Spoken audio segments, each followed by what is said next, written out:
جو گناہ سرزد ہو جائیں اگر اس کی اللہ سے معافی مانگ لیں تو اس بات کا یقین کس طرح ہو جائے گا کہ اس گناہ سے ہماری معافی ہو گئی ہے۔ دوسری بات یہ ہے کہ اللہ سے انسان اپنا تعلق کیسے قائم کرے، کیونکہ یہ تو بہت مشکل بات لگتی ہے۔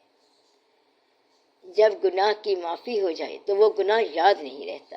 معافی کا ثبوت ہی یہی ہے کہ جب کبھی توبہ قبول ہو جائے تو وہ گناہ دوبارہ سرزد نہیں ہوتا۔ یہ پہلی بات ہے۔ اور دوسری بات یہ ہے کہ اس عمل کی یاد بھی نہیں رہتی ہے، اور توبہ کے قبول ہونے کا یہی ثبوت ہے۔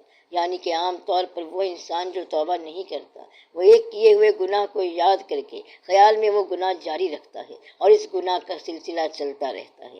کیونکہ اس نے اس گناہ سے توبہ نہیں کی ہے تو یہ گناہ جاری رہتا ہے۔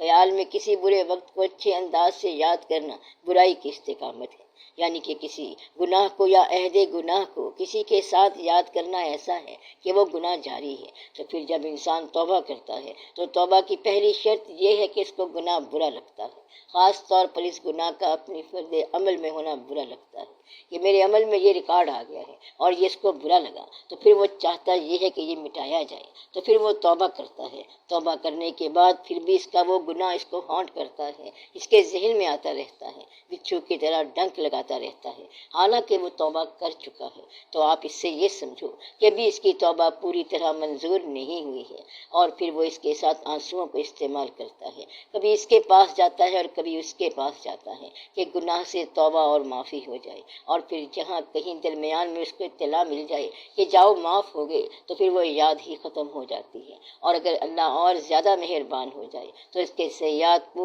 حسنات میں بدل دیتا ہے، یعنی کہ اس کے جتنے گناہ ہیں سارے نیکیوں میں بدل دیے جاتے ہیں۔ اور یہ کب ہوتا ہے؟ جب آپ اپنی زندگی کو اللہ کے نام لگا دو، اپنا پیسہ اللہ کو دے دو، اپنا حاصل اللہ کے حوالے کر دو۔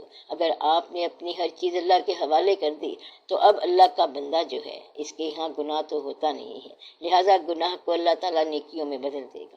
یعنی جب آپ اللہ کے ہو گئے تو پھر اللہ آپ کو اس طرح کرے گا، یعنی کہ جب آپ نے اپنی کوئی شے نہ رکھی تو پھر آپ کے اس کے ہونے کی حیثیت سے آپ کی ہر شے اسی کی ہو گئی۔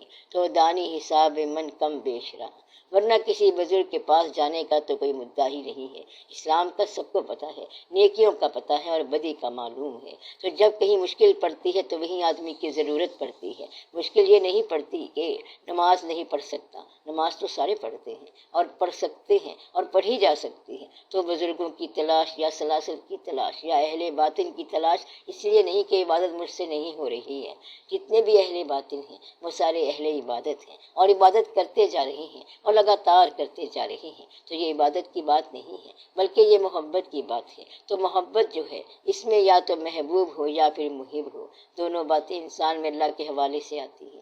تو یا تو وہ محبوب بن جاتا ہے یا پھر محب بن جاتا ہے۔ محب اور محبوب کے اندر کوئی ایسا نقطہ نہیں ہونا چاہیے جس سے وہ بے قرار یا مضطرب ہو سوائے محبت کی۔ اس لیے اس کے حالات کی کمی بیشی بھی حل کر دی جاتی ہے، یا تو اس کی غریبی میں لطف پیدا کر دیا جاتا ہے اور پھر وہ غریب رہ کے بھی لطف لیتا ہے، یا اس کے حالات بدل دیے جاتے ہیں اور اس طرح کا جو گناہ ہے وہ مٹا دیا جاتا ہے، یا پھر اس کے گناہ کی اصلیت بتا دی جاتی ہے کہ یہ کیا چیز ہے، تاکہ اس کی زندگی میں اطمینان ہو جو کہ اس راستے پر چلنے والوں کا حق ہے۔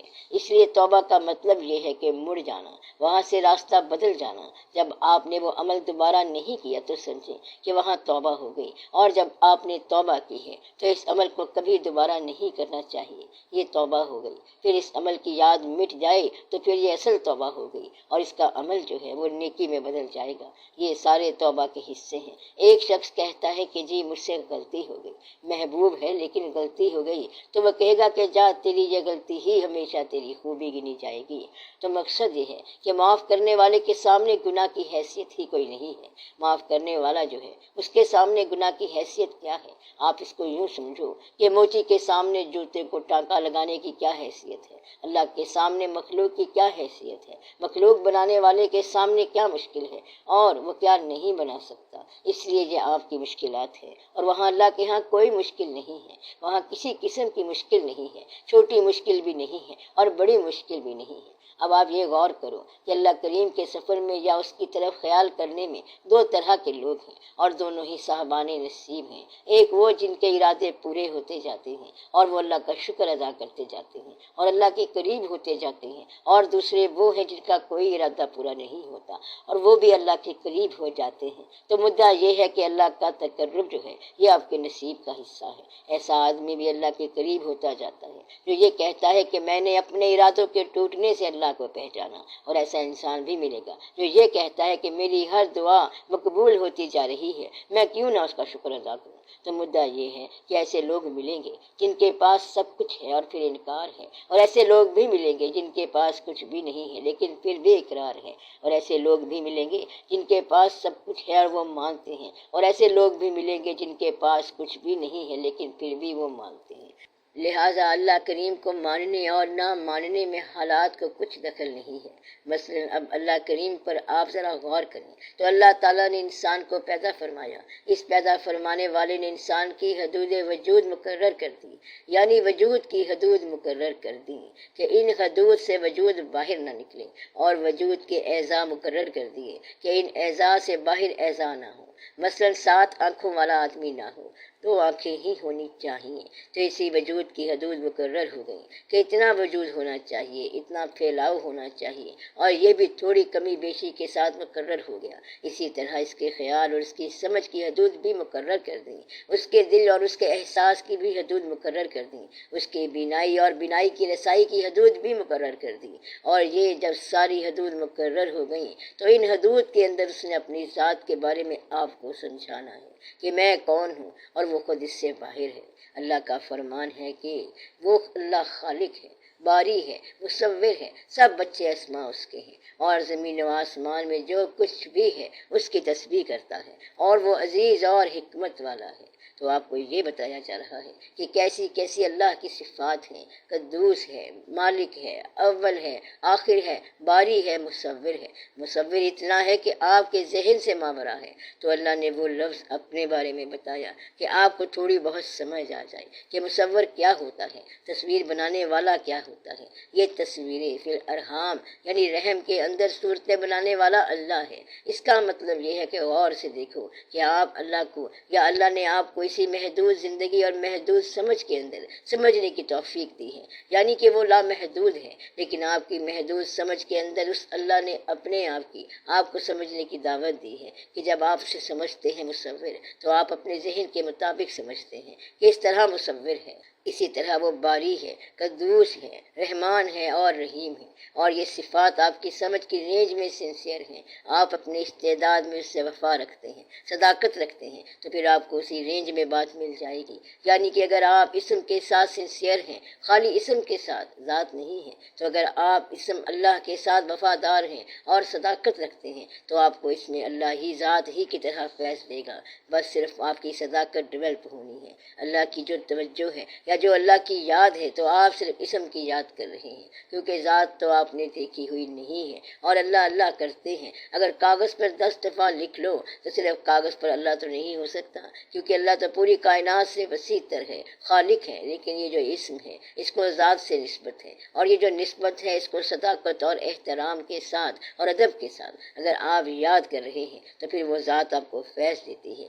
آپ کی حدود کے اندر اس باری تعالیٰ کی صفات کو اگر آپ صداقت کے ساتھ سمجھتے ہیں تو پھر وہ آپ کو فیض دیتی ہے۔ مثلا آپ یوں سمجھیں کہ اللہ کریم نے ارشاد فرمایا کہ تم نے دیکھا میں نے آسمان کیسے بلند کیا بغیر ستونوں کے، اور اس کو مزین کیا ستاروں سے، اور اس کے اندر کوئی کجی نظر آئی نہیں، یہ مکمل ہے۔ پہاڑوں کو کیسے ہم نے میخوں کی طرح گاڑ دیا، زمین کو کیسے بچھونا بنایا، ہوائیں کیسی ہیں جو آہستہ چلتی اور کیسی ہیں جو تیز چلتی ہیں، اور تمہارے دلوں کے اندر اللہ کی یاد پیدا کرتی ہیں، کھڑ کھڑ کی آوازیں آتی ہیں اور ساں ساں کی آوازیں آتی ہیں، اور اس طرح آپ اللہ کو یاد کرتے ہیں۔ پھر اللہ فرماتا ہے کہ تم نے دریاؤں کی موجیں اور سمندر کے طوفان دیکھے، اور صحراؤں کی وسعتیں اور تنہائیاں تم نے دیکھی ہیں، پہاڑوں کی غاریں کبھی تم نے دیکھی ہیں، اور کس طرح ان کی ہیبت ہے اور کس طرح ان کا دبدبا ہے۔ اس طرح وہ ذات واحد اپنی نشانیاں بیان کرتی ہے۔ پھر فرمایا کہ تم نے دیکھا کس طرح ہم پانی کے قطرے سے انسان کو پیدا کرتے ہیں۔ اب آپ یہ بتائیں